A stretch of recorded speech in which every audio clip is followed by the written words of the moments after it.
I'd like to take a look at some of the basic stances you'll see throughout the system of Kenpo. They're all pretty natural, so hopefully you'll feel comfortable doing them right from the beginning. The first one I want to look at is the attention stance. If you're in the military or a marching band, something like this. Your feet are together, your hands are at your side, and you have good posture. We usually won't use this stance unless we're beginning a set or some sort of practice drill. The next stance I want you to see is a modified attention stance. The feet are shoulder width apart, maybe not even shoulder width. They're comfortable. Your hands are hanging naturally at your side. You still have good posture. It's just a relaxed, ready position. If we go even further, we have the horse stance. Feet are maybe a little wider than the shoulders. Toes are still parallel. Knees are more deeply bent. And looks as though you're riding a horse.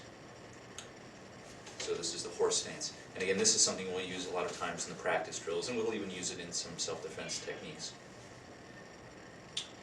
Now, from here, I want to introduce what we call the neutral bow, and it'll be your primary fighting stance. So I'll do it facing you. In this case, I'm facing you in a left neutral bow. Left because my left foot is forward, neutral because my weight is distributed evenly between both feet. And the word bow, kind of an odd name. I was told it was once called a bow and arrow stance, and that's how it got its name, and they just shortened it to neutral bow. So this is a left neutral bow, this is a right neutral bow. So now, how do we define this stance? Well, I could, if we're in a realistic situation, I could face you in a horse stance, but you can see that my groin and solar plexus and my face are all very exposed, right? So I wouldn't want to fight you this way. Although all of my weapons are available to me, I can punch you and kick you with all four of my limbs. So then I could turn sideways, and I could fight you this way.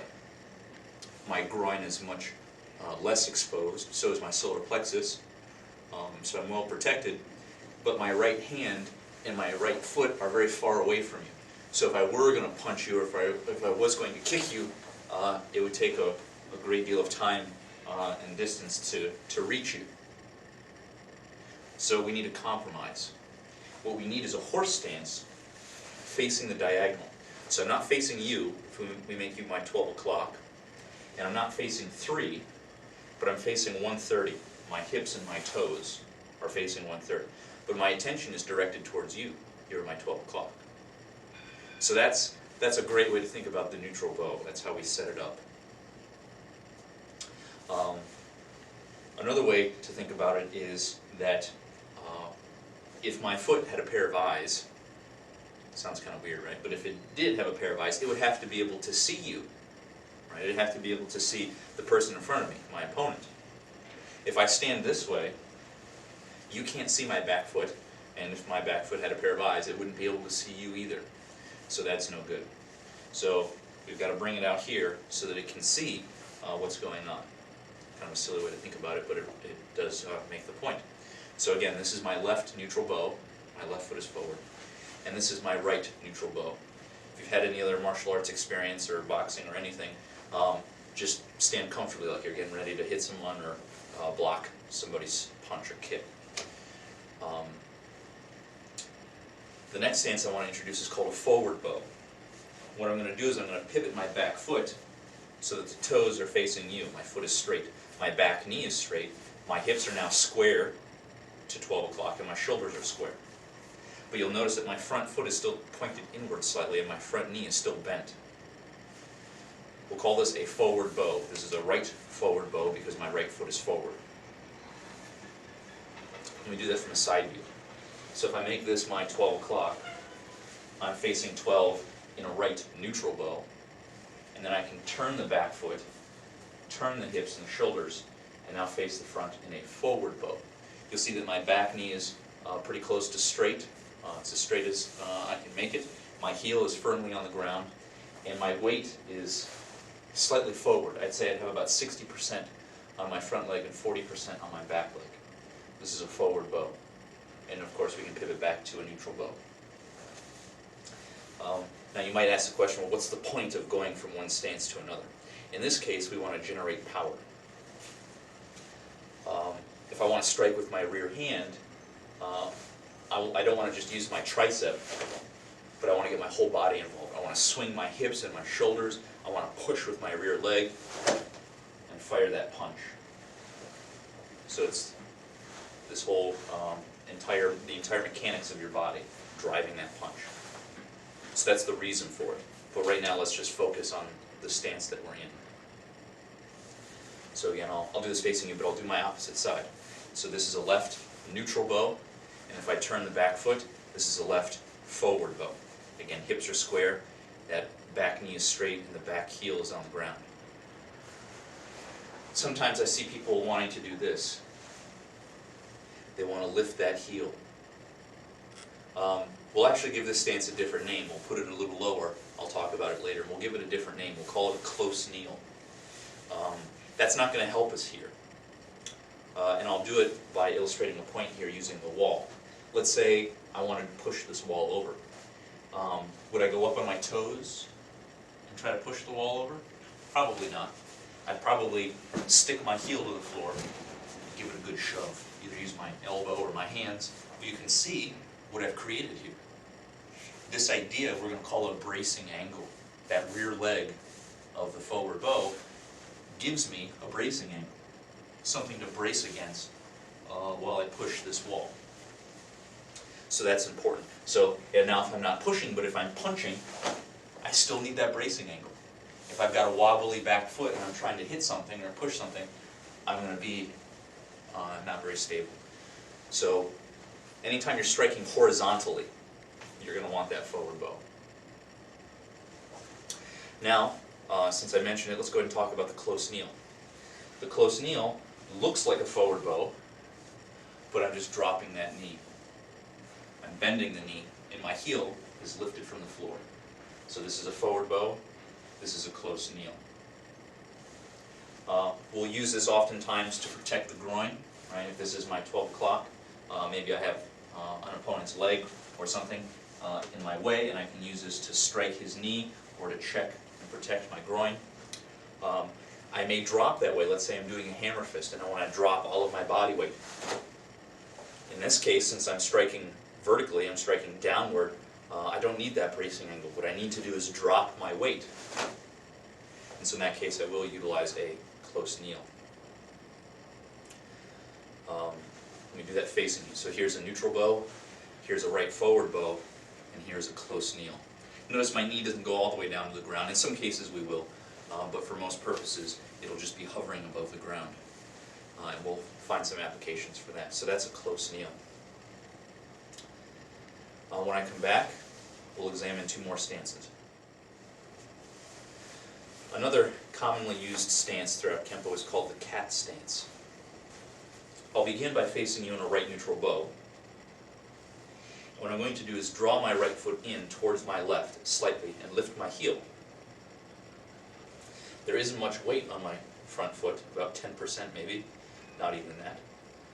And we call it a cat stance. I'm going to do that from a side view. So this is now my 12 o'clock. I'm facing 12 in a right neutral bow. And I'm going to draw that foot slightly towards the left in a cat stance. Notice I don't have to go heel to heel. I don't have to have my feet touch. I just have to shift my weight back far enough that I can lift my front foot. And you can see what this is allowing me to do. It's allowing me to kick if I need to. It's also allowing me to step around and behind something if necessary. So we call this a cat stance. In this case, my feet have formed a 45-degree angle. If I start from my neutral bow, both of my toes are facing, in this case, my 1030. And if I draw my front foot in, they're now at 45-degree angle. So we'll call this a 45-degree cat stance. Again, I'll do that facing you. I'll try my opposite side now. I'm in a left neutral, and I'm going to draw my left foot back into a left 45-degree cat stance. You may just hear me say cat stance for short. One other stance closely related to the cat stance is the twist stance. A few different ways we can get to it, and quite a few different ways we can use it. Let me begin by doing it from a side view. One way to get to the stance is to step into it. Right now this is my 12 o'clock. I'm facing 12 in a right neutral bow. And I'm going to, with my left foot, step forward into a twist stance. And I can step through again with my right. Let me do that facing you. So I'm facing you in a right neutral bow, and I'm stepping through with my left into a left front twist stance.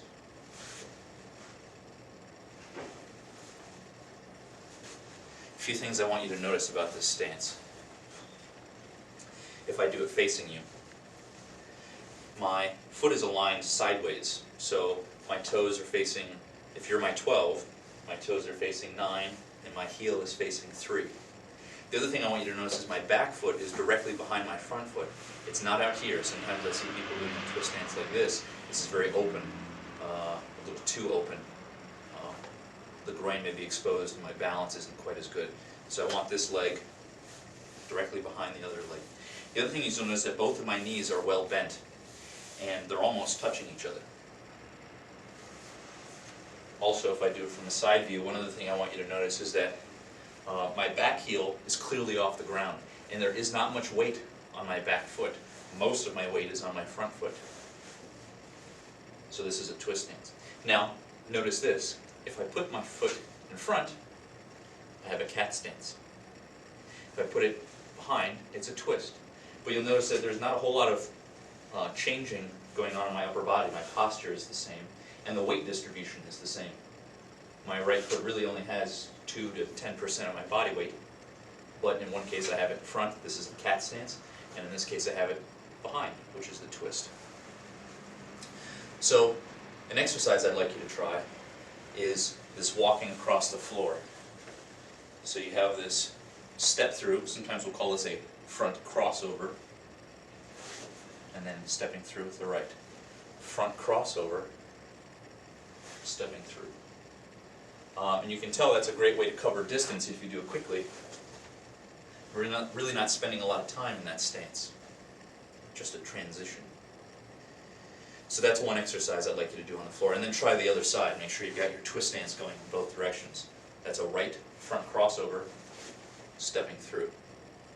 So the act is the front crossover, but the stance is a front twist stance. If this is my 12 o'clock, I can step through, and now I'm facing my 12 in a right front twist. Another exercise you can try is to rotate or pivot into and out of the twist stance. So let's say I face you in a right neutral bow, and imagine that my big toes have been nailed to the floor. I can't lift my feet, but I can pivot. Notice I just rotated into my twist, and then I can rotate back into my neutral bow. Again, I'm not lifting my feet. My front foot pivots, and my heel is firmly on the ground, and my back foot pivots and my heel comes off the ground. So I'm in the same stance I was in just a moment ago. Let me do that from a side view. So here I'm facing, this is now my 12, facing 12 in a right neutral bow. I'm not lifting my feet, I'm just pivoting into the twist stance. You can see again my back heel is off the ground, my knees are deeply bent, and my front foot is, you can think of it as being horizontal.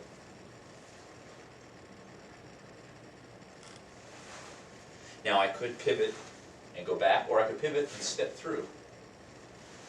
Pivot and step through. So that's the second exercise I want you to do to get comfortable with that stance.